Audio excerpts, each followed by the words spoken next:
Hello friends, कैसे हैं आप सभी लोग। तो देख लेते हैं कि आज के दिन हमें हमारी करंट सिचुएशन के अकॉर्डिंग ये कार्ड्स क्या गाइडेंस देने जा रहे हैं। हो सकता है कि आप में से कुछ लोग इस समय मैरिड हैं जो इस रीडिंग को देख रहे हैं, और अपनी मैरिड लाइफ में वो काफ़ी प्रॉब्लम्स को भी फेस कर रहे हैं। अ, तो ये जो प्रॉब्लम्स हैं, समहाउ आप कितना भी हार्ड वर्क कर रहे हैं, परंतु कोई थर्ड पर्सन या फैमिली में से ही कोई आपको देख रहा है, और वो नहीं चाह रहा है कि आप लोग अपनी उस मैरिड लाइफ को एंजॉय करें, उसमें खुश रहें। कई बार हमारे आसपास के लोग हमारे अपने ही इतने ज़्यादा इनसिक्योर रहते हैं कि अपनी इनसिक्योरिटी में वो ना जाने क्या क्या सोच लेते हैं या क्या क्या एक्शन ले लेते हैं, जिससे वो खुद भी परेशानी में होते हैं और अपने आसपास के लोगों को भी परेशान करते हैं। तो सबसे पहले आपको इसी बात को समझने की ज़रूरत है कि जिन लोगों ने आपके लिए प्रॉब्लम्स क्रिएट करी थी इन पास्ट, वो अभी भी उसी ऑरा में है, उसी सिचुएशन में है, उसी माइंडसेट में है। आपको उनसे कोई उम्मीद नहीं करनी है कि कोई आपके लिए बदल रहा है या कोई आपकी लाइफ में कुछ खुशियाँ देना चाह रहा है।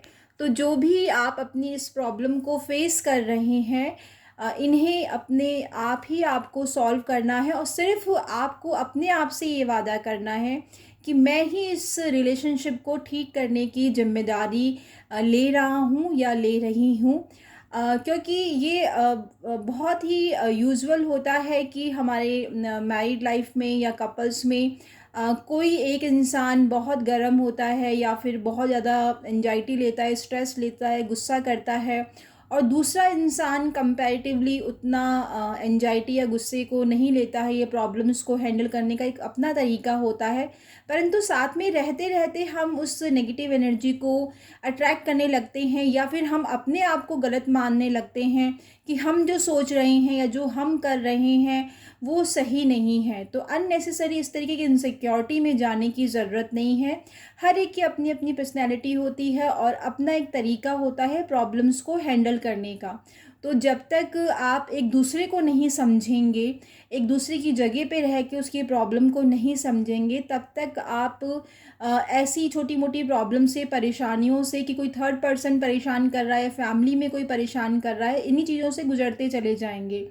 तो जब आप एक दूसरे को देने की एनर्जी में आएंगे कि नहीं, मुझे अपनी तरफ से ज़्यादा खुशियाँ देनी है या अपनी तरफ से घर का माहौल ठीक रखना है, तो सामने वाला भी समय रहते रहते इन चीज़ों को समझेगा, और वो भी अपनी तरफ से एफ़र्ट करने लगेगा। अगर एक इंसान गुस्सा है, नाराज़ है, उसका मूड सही नहीं है, वो किसी परेशानी में है, तो दूसरे पार्टनर को उसे समय देना चाहिए, उसको स्पेस देना चाहिए, उसकी एक्स्ट्रा केयर करनी चाहिए, और इस बात को समझना चाहिए।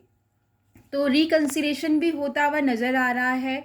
कुछ एक के घर में प्रेगनेंसी की न्यूज़ भी आती हुई नज़र आ रही है।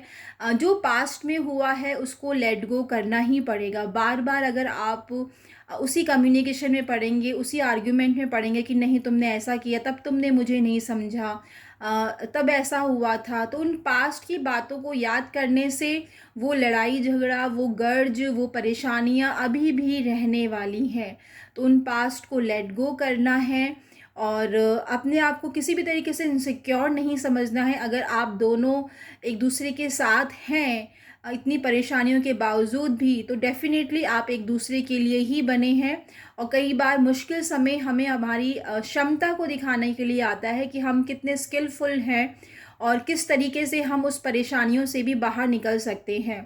तो गुरुदेव हमारे कहते हैं आर्ट ऑफ लिविंग में कि पर्सन को बदलने से खुशियाँ नहीं आती हैं, या प्लेस को बदलने से खुशियाँ नहीं आती हैं, या मटेरियलिस्टिक चीज़ों में खुशियाँ नहीं हैं, खुशी आपके अंदर ही है।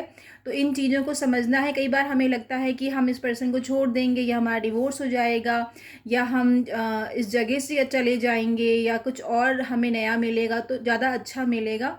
ये सब एक मिथ ही होता है। तो आप जहाँ हैं वहीं पे अपने वर्थ को पहचानें, छोटी मोटी चीज़ों में पार्टिसिपेट करें। अगर आपको फ्रेंड सर्कल में अच्छा लगता है, कहीं बाहर आउटिंग करना अच्छा लगता है, मंदिर भी अगर आप जा सकते हैं डेली टू डेली तो वो भी आपके मूड को चेंज करेगा। इस वीकेंड में पार्टी ज़रूर हो रही है, गेट टुगेदर ज़रूर हो रही है, मस्ती ज़रूर हो रही है। आप अपने करियर में टॉप पे जाते हुए नज़र आ रहे हैं, आपको अपने आसपास अच्छे लोग भी मिलते हुए नज़र आ रहे हैं। बस जो भी आप अपने मुंह से बोलें रिलेशनशिप में या वर्क प्लेस में, उसको बहुत ही सोच समझ के बोलें, और हर बात कहने की नहीं होती है। तो आप बहुत ही जल्दी अपनी मैरिड लाइफ में वो चेंजेस देखते हुए महसूस करेंगे। और कुछ लोग मैरिज का सेलिब्रेशन का पार्ट बनते हुए नज़र आ रहे हैं। कुछ एक के लोग बाहर से घर में आते हुए नज़र आ रहे हैं। शादियों का सीज़न है तो ये तो डेफिनेटली होना ही है।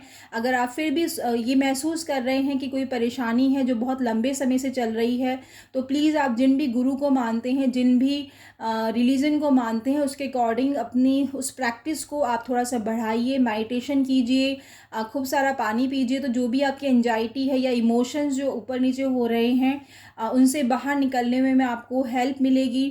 और कुछ लोग अपनी करियर के हिसाब से नई जॉब में भी जाते हुए नज़र आ रहे हैं, ट्रेनिंग करते हुए नज़र आ रहे हैं। और लोगों ने आपके जो भी एक्स हैं उन्होंने आपको स्टॉक करना बंद नहीं किया है, और वो अब आपके अपने ही आपको हर्ट करना चाह रहे हैं। तो इन चीज़ों से सावधान रहने की ज़रूरत है। और साथ ही साथ अपने ऑरा, अपनी पर्सनैलिटी, अपने self care, self worth, self respect, self love को पहचानने की ज़रूरत है। जितना आप अपने आप की केयर खुद करेंगे तो सामने वाला आपके अंदर इस चेंज को देख के आपकी तरफ अट्रैक्ट होता हुआ नज़र आ रहा है। तो ये थी आज के लिए गाइडेंस। होपफुली आपको अपने सिचुएशन के हिसाब से ज़रूर कोई ना कोई गाइडेंस मिली होगी। आज के लिए इतना ही। Thank you so much everyone. Have a blessed day ahead and lots of love. Take care everyone.